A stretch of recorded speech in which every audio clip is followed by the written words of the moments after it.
بسم اللہ الرحمن الرحیم۔ السلام علیکم ورحمۃ اللہ وبرکاتہ۔ ہمارا آج کا موضوع ہے بد نظری۔ ارشاد فرمایا کہ بد نظری نصح قطعی سے حرام ہے۔ اللہ تعالیٰ کا ارشاد ہے، اے نبی صلی اللہ علیہ وآلہ وسلم، آپ ایمان والوں سے کہہ دیجئے کہ اپنی نگاہوں کو نیچے رکھیں، یعنی نامحرم عورتوں کو اور لڑکوں کو نہ دیکھیں۔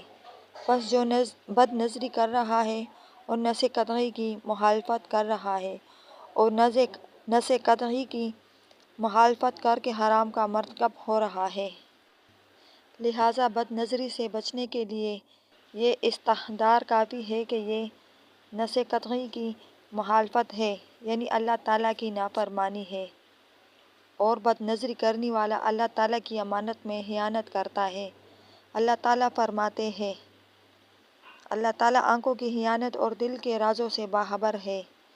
لفظ خیانت کا نزول بتا رہا ہے کہ ہم اپنی آنکھوں کے مالک نہیں ہیں، امین ہیں۔ خودکشی بھی اس لیے حرام ہے کہ ہم اپنے جسم کے مالک نہیں ہیں۔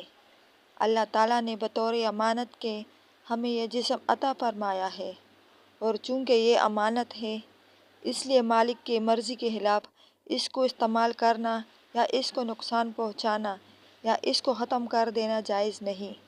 اگر ہم اپنے جسم اور جان کے مالک ہوتے تو ہر قسم کے تصرف کا حق حاصل ہوتا، کیونکہ مالک کو اپنی ملک میں ہر تصرف کا اختیار ہوتا ہے۔